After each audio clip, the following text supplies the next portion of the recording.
Good evening friends. आज हम जो शुरू करने जा रहे हैं उसका नाम है उपनिषद। क्या? उपनिषद। तो आप सोच रहे होंगे ना उपनिषद क्यों है। आप जानते हैं कि हमारे चैनल का नाम है सनातन विचार। तो सनातन विचार कहता है कि हमें दोनों चीजों को ध्यान में रख के अपने आप को दुनिया में प्रस्तुत करना है। पहली चीज कि अपने शास्त्रों को ढंग से पहचाने, अपने शास्त्रों को पहचाने। यहाँ पे मैंने शब्द यूज किया पहचान। पहचानना इसलिए क्योंकि हम हम अपने शास्त्रों को आजकल पहचान ही नहीं पाते। काफी सारी मिलावटें हो रखी हैं और कोई इन पे डिस्कशन भी नहीं करता। बहुत कम लोग हैं जो इसके बारे में जानते हैं। तो अच्छा कंटेंट मिलना बड़ा मुश्किल है। तो पहचानने के लिए हमें किसी गुरु के शरण में जाना होगा। ठीक है, ना भी जाए तो हमें आपस में ये समझना है कि ये सही है या नहीं, ताकि हम इसे प्लेटफॉर्म पे डालें तो अगर कोई सही शास्त्र जानता है हमें बता सके।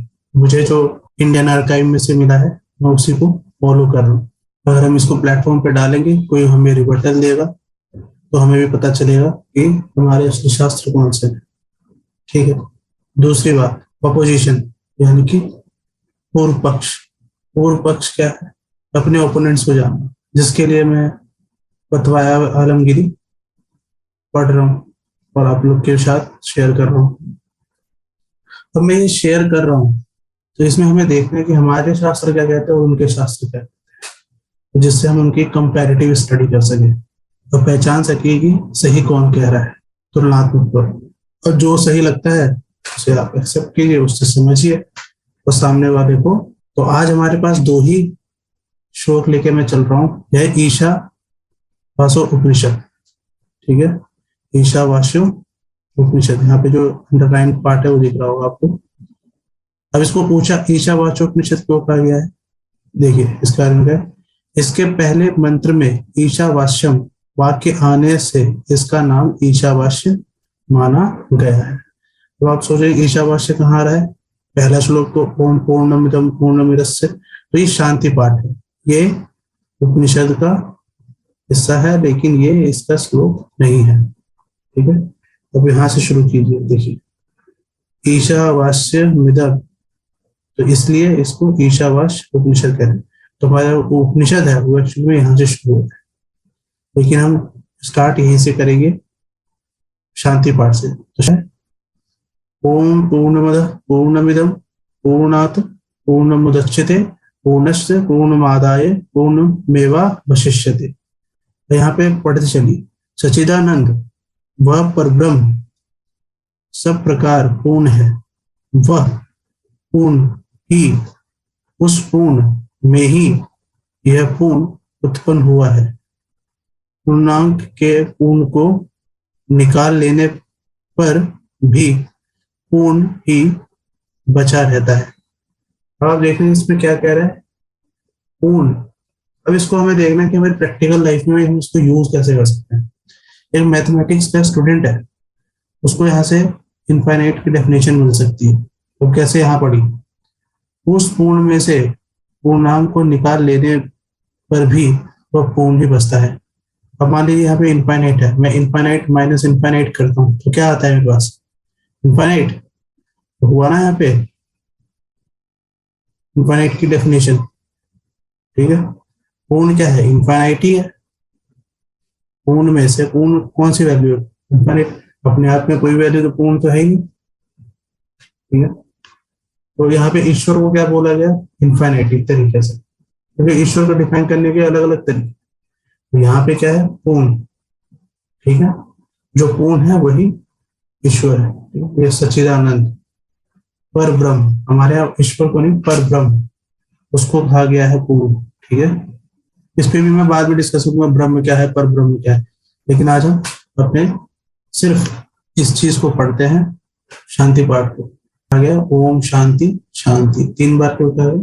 3 लोगों के लिए 3 लेयर्स होते हैं, ज्यादातर उसके लिए। ठीक है, आई होप आपको ये समझ में आया।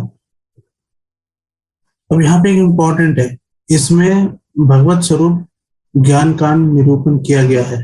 और यहाँ पे ये एक्चुअली जो है ये 40वां अध्याय किसका? शुक्ल यजुर्वेद संहिता का। शुक्ल यजुर्वेद संहिता का 40वां अध्याय है, जहां से ये उठाया गया। तो ये डायरेक्ट वेद से जुड़े हुए हैं, इसलिए कहा जाता है उपनिषद जो है वेद से लिंक्ड है। तो ये कौन से शुक्ल यजुर्वेद के संहिता के 40वें अध्याय में से स्टार्ट होता है। ये पहला है, इसको सबसे पहली उपनिषद माना जाता है। ईशा उपनिषद को क्या कहते हैं, सबसे पहला उपनिषद। ठीक है, हम सीक्वेंस में चलेंगे। फिर अगला पढ़िए। अब हम ईशा उपनिषद में घुस रहे हैं। क्या कह रहे हैं, ईशावास्यमिदं सर्व व्यक्ति जगत्याम जगत्तेन त्यक्तेन बुझ मुच्यते माघ्रिक कश्य सुदधनम। यानी कि अखिल ब्रह्मांड जो कुछ भी चेतन स्वरूप जगत यह समस्त ईश्वर से व्याप्त है, उस ईश्वर के साथ रखते हुए त्याग पूर्वक भोगते रहो, आसक्त मत हो। घन में भोग पदार्थ इसका है अर्थात किसी का भी नहीं है। अब इसमें यह नहीं कहा गया, देखो हमारा जो किताबें हैं वो हमें प्रैक्टिकल लाइफ में काम आएंगी। वो ये नहीं कह रहे कि चीजों को नहीं भोगना, भोगो लेकिन लिमिट के साथ। ये नहीं कि उसी में घुसे रहो पूरे दिन।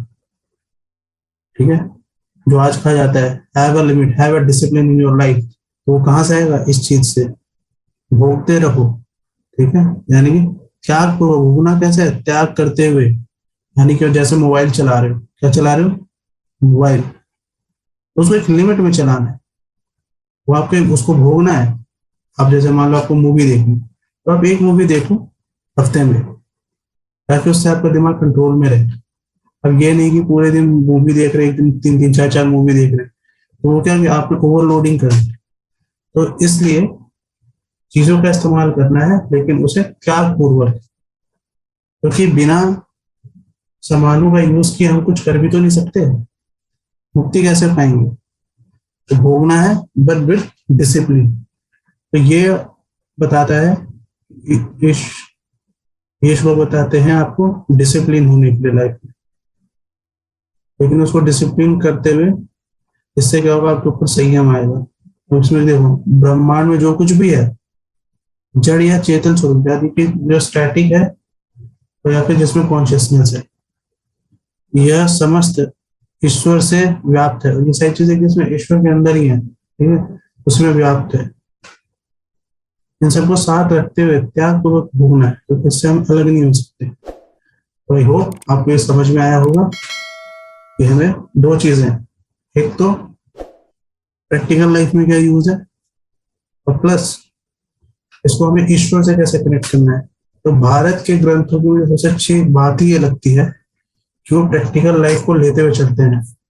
जो हमारे पेरेंट्स की धारणा बनी हुई है कि ये बाद में पढ़ने की चीज है, तो सबसे पहले पढ़ने की चीज है। ये ना होने के कारण ही हमारे आज के बच्चे ड्रग एडिक्ट हो रहे हैं कि नहीं हो रहे। आप लोग कमेंट करके बताइएगा, मुझे अच्छा लगेगा। और जितने लाइक हुए उससे हमारी को पता चलेगा कि आप लोग इसको समझ पा रहे हैं। आई होप आप सबको समझ में आएगा। नेक्स्ट हम फिर आगे बढ़ेंगे, इसमें धीरे धीरे एक एक करके उपनिषद खत्म करेंगे। इसको लेक्चर के तौर पे लीजिए कि साल भर का कोर्स है, तो जुड़े रहिए इसमें। That is beneficial for us, तो बोथ आवर कम्युनिटी।